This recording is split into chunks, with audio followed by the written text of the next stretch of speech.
So I have really the incredible benefit of speaking about things that are very commonsensical. So you might be listening to me and going, yeah, yeah, yeah, yeah, yeah, yeah, which is good. I want you to go, yeah, yeah, yeah, yeah, yeah.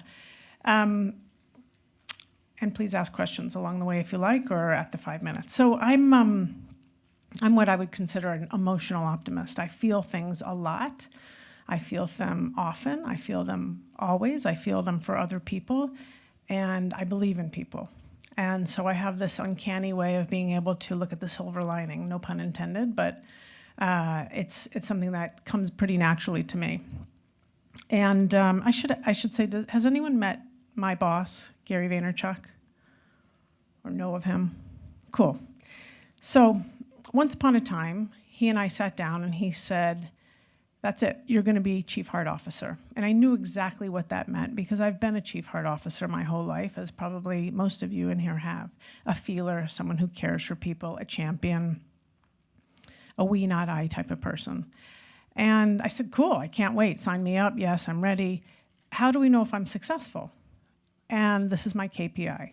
Infuse the agency with empathy and touch every single person. So that's 800 people, easy job, no problem. I can do it with my eyes closed. No, can't at all. The other challenge that he gave to me and he gave to all of us was this quote, which we want to build the single greatest human organization of all time. It's Gary, so everything is pretty much to the nth degree. But he has a good point here, and I believe that we have an incredible culture. It is not perfect, it is not utopic, but I'm going to walk you through some of the hows, some of the whys, and some of the ways that we've built this culture and why I'm really proud to stand up here and represent the culture, along with some of my teammates over there. Culture is an ongoing experiment. I don't have the silver bullet, I wish I did, but what I do know at VaynerMedia is that we emphasize EQ over IQ. So we emphasize the feeling side, maybe the right brain side, more than the left brain side. That's not to say that the bottom line doesn't matter and revenue and top line growth doesn't matter. It totally matters. However, being a good person and coming from a place of we, not I, and collaboration and putting others in front of you matter even more. So we really have a no a-hole rule, which it sounds like Monique might live by too. Always, I mean, I think really you did my presentation for me, so I want to thank you for that. But this is so much of what you said already. I mean, looking through the eyes of being 100% human at work is absolutely something that I believe in, Gary believes in, and we really try to share with the entire agency. At the end of the day, we're all humans. The humans made those incredible ads that Keith showed us earlier. Human beings are giving you your review, your raises, you're working with human beings, you're collaborating, you're making great creative with human beings, fighting fires with human beings. And at the end of the day, it really feels as though corporate culture has lost its way. And we call people SVPs, and we call people by titles, and we call people employees rather than these unique human heartbeats. That's something I'm really, really fond of, is celebrating the uniqueness of each and every individual. We've built our culture around being accessible. We have an open door policy, 24/7. Gary's always available. I'm always available. I'm going to talk a little bit about how we scale that, because that's really important with 800 people, 5 different offices, 1 overseas, different time zones, independent agency. The action part is the most important part to me on this slide. When we get information from someone, when we're hearing that someone's grandmother is in the hospital, or someone just got engaged the other day, or someone's crying in the bathroom, or they just got a really poor review, or they're celebrating an incredible victory, or they won an award, we want to take action immediately. We don't want to sit on our hands, because then we really become kind of mute. And our employees, our humans, are looking to us to make changes for them, changes that they don't feel empowered to do yet, for whatever reason. Obviously, we want our employees to feel alive in their careers, and this is something we pay a lot of attention to. My team is called the People and Experience team. It's not called HR, and the reason it's called People and Experience is because we're dealing with people, human beings, and their experience, their entire life cycle, from the minute they send their resume into LinkedIn, maybe 4, 5, 6, 7, 8 years of their tenureship and out the door. Whether or not they leave us or we exit them, we want to take care of them. But we really, really want to celebrate them always. So ways to do that: show up. I already talked about the open door policy and being available 24/7 on social, on social, on the weekends, whatever. I do have a life, but I'm also accessible. Listening is a big part of what I do every single day. So holding space for another human being, listening, putting myself, my needs, my ego in the back, because they're there, they're talking to me and they've asked for time because they have something that they want to work out. Maybe they just want to have some corporate coaching, or they have an issue, or like I said, they're dealing with something personal. We do a lot of coaching.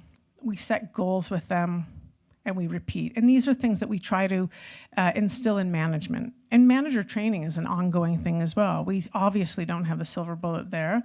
We have brand new managers managing people that they were just sitting next to the day before.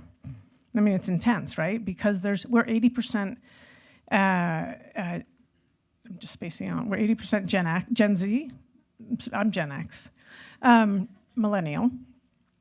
And so we have new managers managing new managers all the time.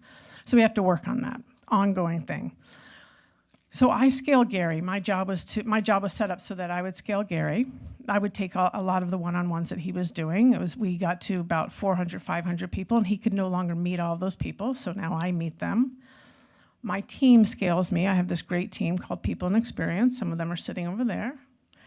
And then we create culture champions, and this is really, really key. Now, obviously, there's some people that are going to raise their hand, and they're just automatically going to be cultural people. They're already going to be believers. They're already going to be emotional optimists. They're already going to have Vayner in their DNA. But we also create them, and that means we spend a lot of time with them.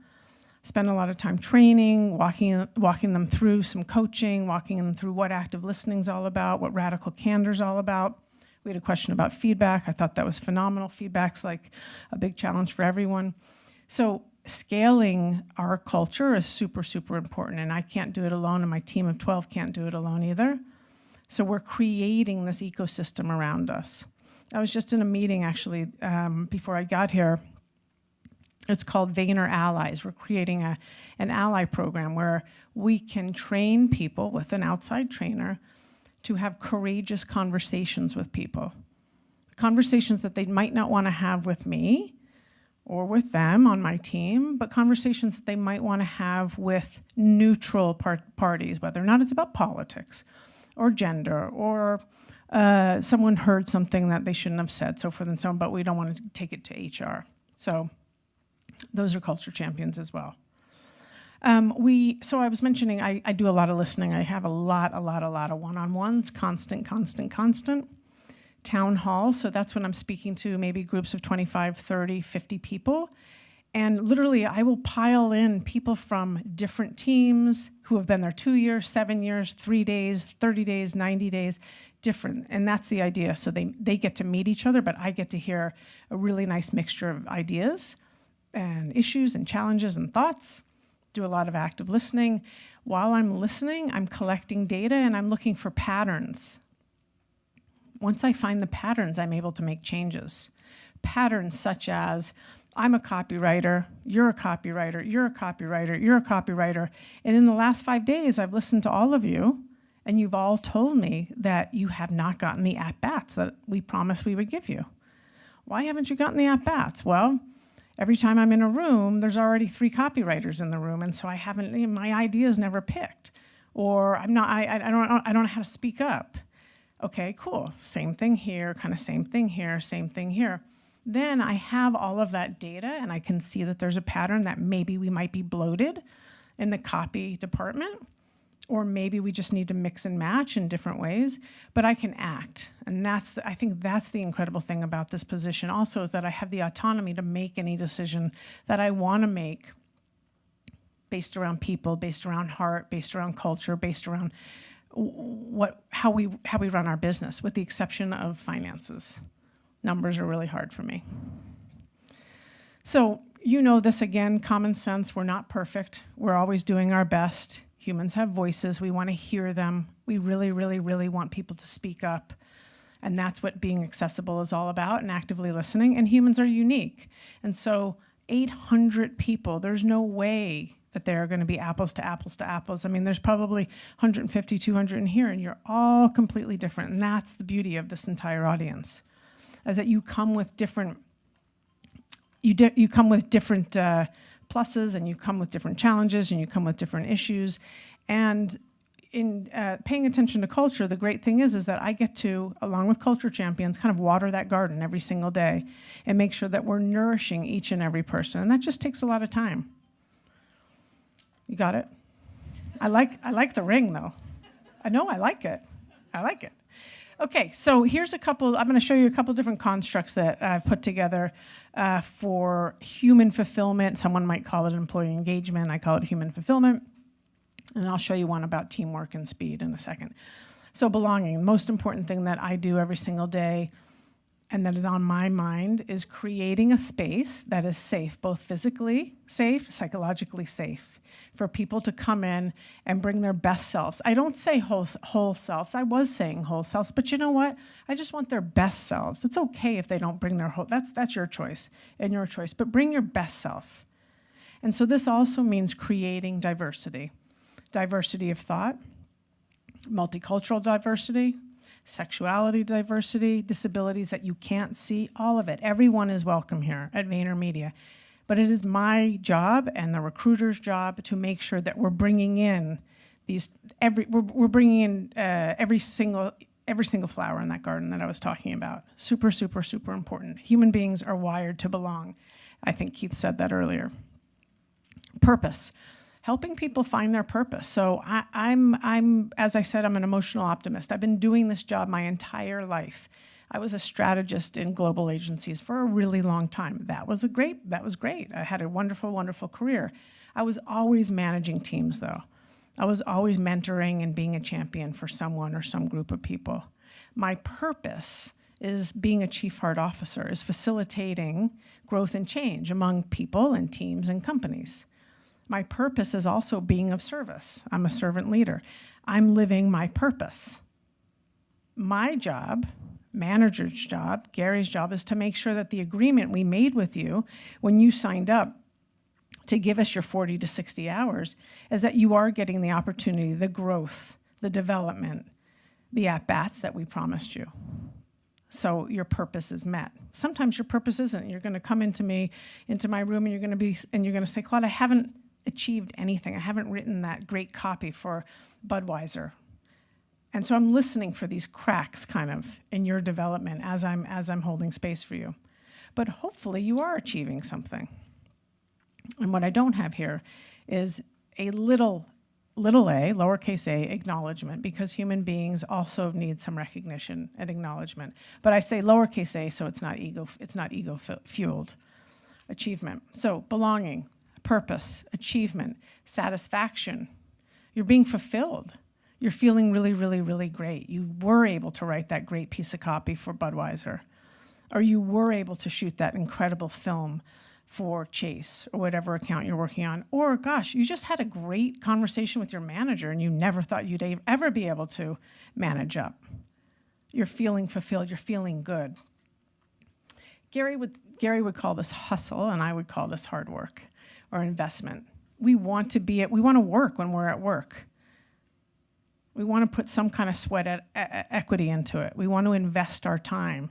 I absolutely would love something for free. I would love a free trip to Tahiti. But actually, I'm working right now, and it feels good to me. It feels good to exercise these muscles. Cool.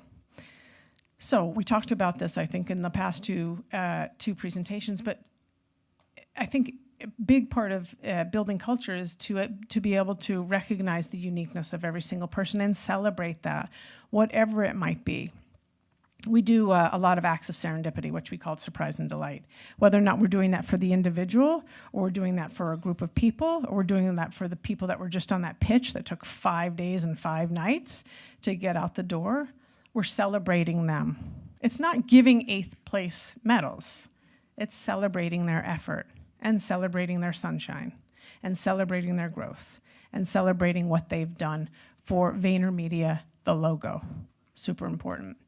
Creating conditions for your team to thrive. So that's part of my job, part of a manager's job.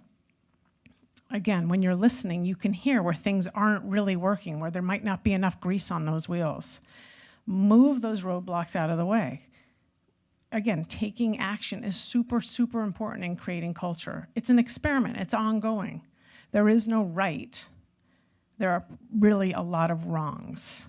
Hopefully that we're creating a culture that's based around empathy and joy, but there are certainly cultures out there that are based around fear and unhealthy competition. I'm really happy that we're not one of them, but there are some out there. So creating these conditions for your team to thrive, super, super important. I seem to like the word super, super today. This is incredibly important, and I think had I not worked at VaynerMedia, I don't know if I would have ever put in this line, have the audacity to speak up. I think something that Gary has shown us all through who he is as a CEO, not Gary V, the brand, different, Gary Vaynerchuk, the CEO, is someone that's not afraid to speak up. And he really absolutely teaches and mentors by inspiration and by example. So I have put this in here. I have actually written the word audacity. And this is something that I want every single person in the agency to feel that they have the right to speak up and use their unique voice. Whatever it is, yes, with grace, super important. But sometimes we have to teach grace. We have to teach self-awareness. Not only are we teaching the life skills of how to target on Facebook or how to make a Instagram episodic, all of those things, the hard skills, but we're also teaching life skills. I will not say soft skills. I actually want to start a revolution to get rid of that term. I think it's redunculous. It's a put down, but necessary skills, life skills. Make waves where you can. Take up space. I don't know where I first heard this. Maybe it was Marianne Williamson or Brene Brown. I have no idea. But the idea of if you were invited to that meeting, take up space. You're there for a reason. It's okay. We want to create a place that is safe, psychologically and physically safe for you to take up space. And that doesn't mean just sitting with your laptop right here. It's a lot more than that. Find moments when you can make an impact. So this is for all of us, whether or not that the impact for me is inviting people from my team to come here and listen to me, because normally they don't hear me say these things and talk and give a presentation. Or maybe it's doing that town hall, or maybe it's just listening to this one guy today who came in to tell me that he loves basketball and he loves stats, and he wanted to tell me the difference between Larry Bird and LeBron James, and those are the only two basketball players I really know. That was really good. It's a good use of my time. Size doesn't matter. We know that. And I was already talking about acts of serendipity and surprise and delight. It doesn't matter what you're doing to be of service and to help someone, just be of service and help someone, whatever that may be. Looking at their copy, collaborating on a project, taking a walk, someone's crying in the bathroom, what's going on? Those types of things. I've only once seen someone cry in the bathroom in 4 years, so it doesn't happen on a regular basis, but I think you know what I'm saying. So now I want to tell you a little bit about some team building 101 that we use at VaynerMedia, similar to yours. And I got a lot of this when I was an Outward Bound instructor, and it seems like it's really helpful and resonates really, really well with teams, certainly within agencies. We call, I don't know if you can see that yet, it says Honey Empire. We call our culture internally the Honey Empire. That does not mean empire of honey, and it doesn't mean honey like sticky sweet, although honey is sticky and sweet. What it means is having those necessary, the life skills that I talked about, connecting with people, being aware of the connections that you're making with your teams, with your cohort, with your buddy that you sit next to. Connection. Connection builds trust. So I've gotten up here, I'm connecting with you, you're giving me your attention. I see some of you nodding your heads and smiling and writing things down. And I'm up here kind of, making a little joke here and there, but telling you like my POV on commonsensical ways to build culture. So some of you are starting to trust me, which is amazing, and thank you. once we start to have that trust with one another, we start to feel something for one another. And that's the killer part. That's when things really start to open up. So when you have connection, trust, empathy, that also at our company seems to, looking at the data and looking at the people that are there, create and add to longevity. We've been there 9 years now. We have people, the guy that started on day one 9 years ago is still there. Shirley's been there for 6 years. I've been there for 4 years. We have a lot of longevity and loyalty. We have people that really, really take accountability. They have integrity. They do what they say. They say what they're going to do. They walk the walk, talk the talk. And it also builds resilience because we change every single day. And sometimes throughout the hours in the day, we've changed 3 different times. We work for a disruptor. We work for an innovator. We work for an entrepreneur. And we work for someone that his number one KPI, aside from being good people, is speed. How fast can we do it?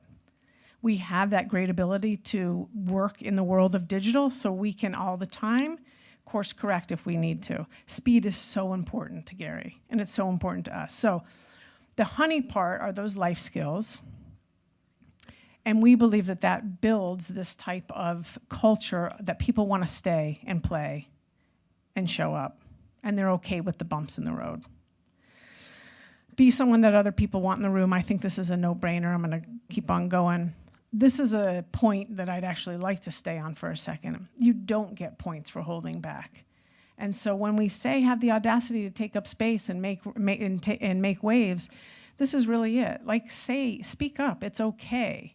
We really, really, yes, we want you to have common sense and self-awareness when you say something, so you're just not bad-mouthing your manager, but you're doing it in a way that is constructive. We will certainly try to help you get to constructiveness, but no one is going to get points for holding back. That's really, really true. I certainly wouldn't. I wouldn't have been up here if I had held back. If I had said to Gary, I don't know if I can do that. I don't know if I can take care of people. I don't know if I can hold space for people. Well, I wouldn't be here. So I'm really lucky that I did say that, and I'm happy about that. Most of you have probably seen this quote. I have this quote hanging in my office in 2 different places. It's just that important to me. It's the last line that is the most important. How you make people feel. And so when people that I'm with, when they come into my room 15 minutes later, half an hour later, when they walk out that door, the only thing that matters is that they feel something and they feel better, that I have taken action, that I have been with them on their journey, and I am now going to help them move from A to C, and maybe to J, and maybe to Z. Action is really important, how you make someone feel. That's the most important thing that we can concentrate on, and certainly it's something that Gary is incredible at. So the question is, how do you contribute to your culture? Thank you very much.